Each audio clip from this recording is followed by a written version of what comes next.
Big Blue, stop right now. Metlife Stadium just exploded with breaking news. And one single debate is setting the entire building on fire. Right tackle Jermaine Elwemunor is officially demanding natural grass for 2026. New head coach John Harbaugh is trying to take control. Defensive captain Brian Burns dropped a bomb about the unit's upcoming organized chaos. And Malik Neighbors' knee injury recovery has doctors sweating while division rivals watch.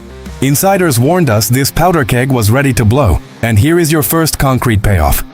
Metlife Stadium just installed a temporary natural grass field for the World Cup final, and Elwemunor publicly declared that synthetic turf should be banned forever. If you bleed blue, white, and red, and want to see the Eagles fall, hit like and subscribe right now. We start with the surface war and locker room drama shaking Big Blue to its core.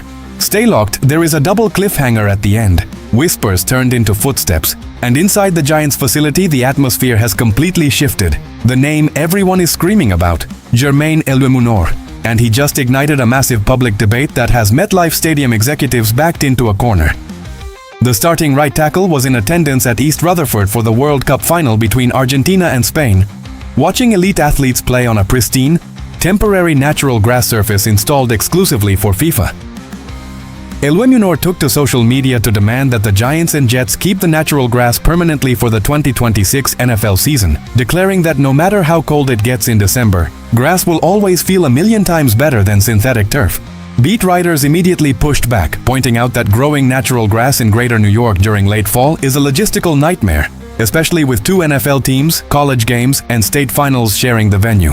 Elwemunor fired right back, citing his personal experience playing at Lambeau Field in December and insisting that artificial turf is never the answer for player safety.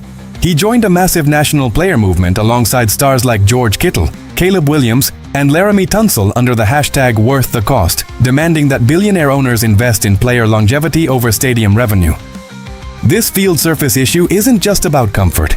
It is a direct matter of survival for a franchise that has been battered by non-contact lower body injuries for years.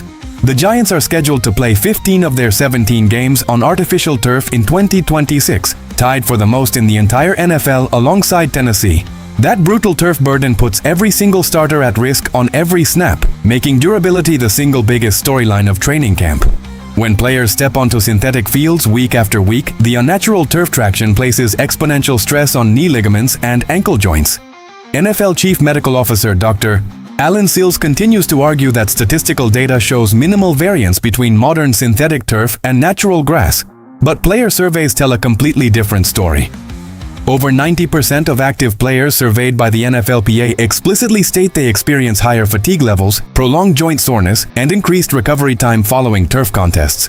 For a franchise rebuilding its core under John Harbaugh, losing key contributors to preventable lower leg injuries on artificial turf could sabotage the entire season before division play even intensifies. And nowhere is that injury anxiety more intense than with star receiver Malik Neighbors. Neighbors, who tore his right ACL in Week 4 last season, had to undergo a second surgical procedure on his knee this past spring to clean up scar tissue and address meniscus damage.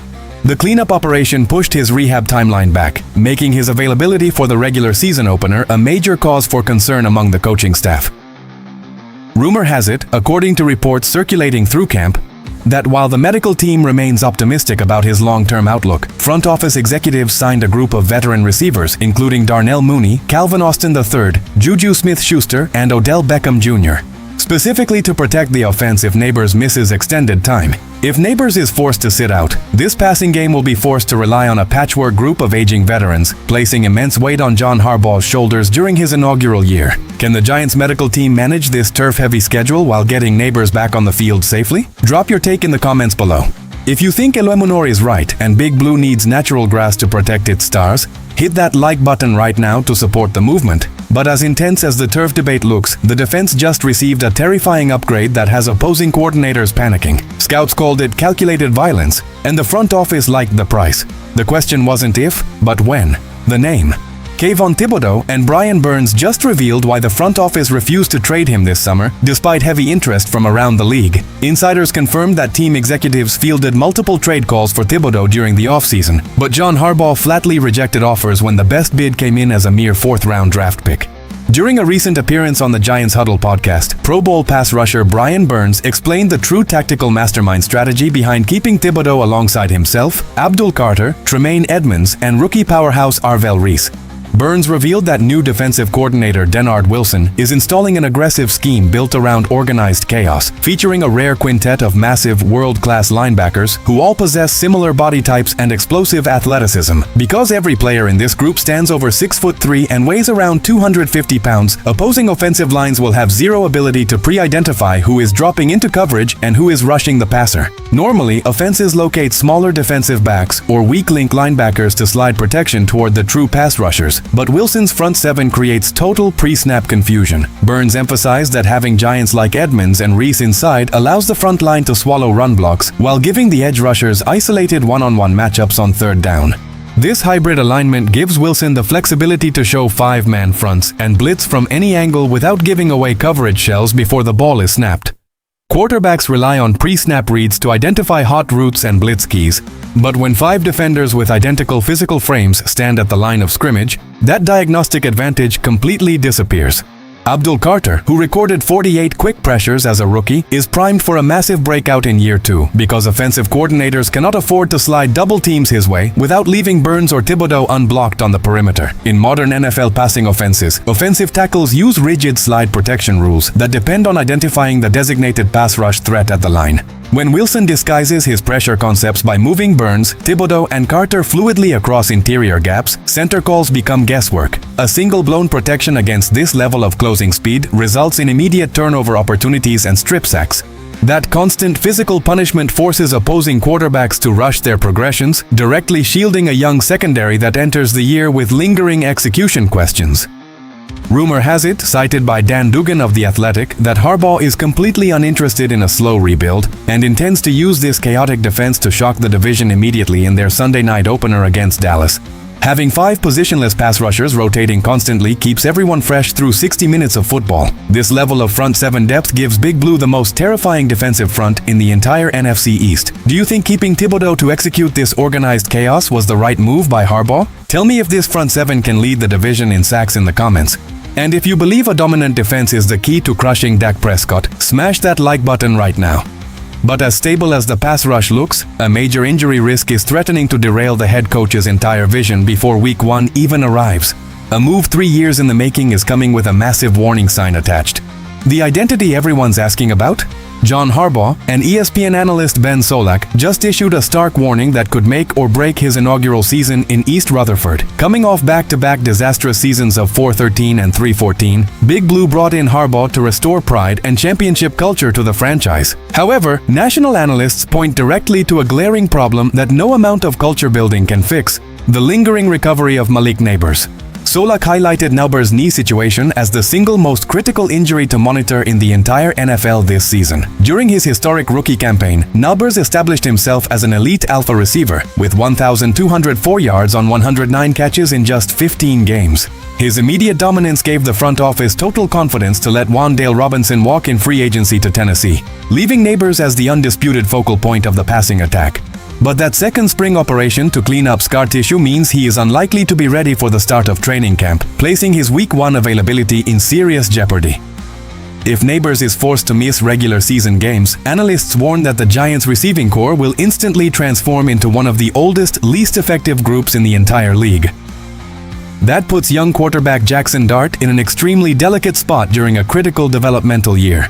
Dart flashed dynamic dual-threat upside as a rookie, putting up over 2,200 passing yards and 15 touchdowns while adding 9 scores on the ground. However, offensive coordinator Matt Nagy and new quarterbacks coach Eric Bieniemy have spent the entire offseason working with Dart to refine his decision-making and protect his body from unnecessary collisions.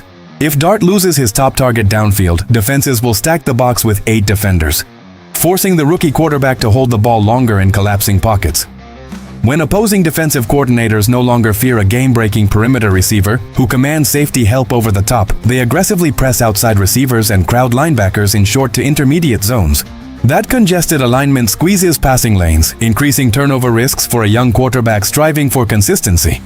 Without Nabers stretching the field vertically, third and long conversions become agonizing grinds, threatening to derail the up-tempo identity Matt Nagy wants to establish. To prevent a total offensive collapse, Harbaugh and Nagy are crafting contingency plans that feature tight end Isaiah Likely and heavy two tight end sets to take pressure off young quarterback Jackson Dart. Rumor has it, from sources close to the building, that Harbaugh is pushing the medical staff to take a cautious approach, refusing to rush his star receiver back onto Metlife's surface until he is 100% healthy. The entire blueprint for this offense relies on Neighbors drawing double coverage to open up the running game for Cam Scatterbo and Tyrone Tracy. Can Harbaugh win games early in the season if Neighbors is sidelined on the PUP list? Drop your score predictions for the first month of the season in the comments section. Hit like if you agree that Harbaugh needs to protect Neighbors for the long haul. The medical reports are setting up an explosive training camp, but what happens next could alter the entire NFC East landscape. 3 stories, 1 massive transformation. A veteran tackle is fighting for player safety. The defense is unleashing an unpredictable web of organized chaos. And a Super Bowl winning head coach is navigating a high-stakes injury recovery that defines the season. New York is no longer playing games or operating on pure vibes. Harbaugh is constructing an ironclad football team built to punish opponents on the ground and dominate physically. If the pass rush rotation of Burns, Thibodeau, and Carter overwhelms opposing lines, and if Neighbors returns to full strength for the stretch run, the NFC East is wide open. Dallas is vulnerable, Philadelphia is retooling, and Washington is within reach. Big Blue wins if they survive those 15 brutal games on artificial turf and establish their power running game early. The blueprint is drawn, the coaching talent with defensive coordinator Denard Wilson is locked in, and the standard has been set. Now, here is what I need from Big Blue fans right now. 1. Smash that like button if you believe John Harbaugh will lead this franchise back into the postseason this year. 2. Drop a comment below predicting how many sacks Brian Burns and Kayvon Thibodeau will combine for in year 1. 3. Subscribe to the channel immediately because every new subscriber sends a clear message to Eagles and Cowboys fans that New York is taking back the NFC East. Listen closely to the cliffhanger before you go. Inside the building, rumors are swirling that a major veteran wide receiver is threatening a holdout if his contract details are not adjusted before camp ends.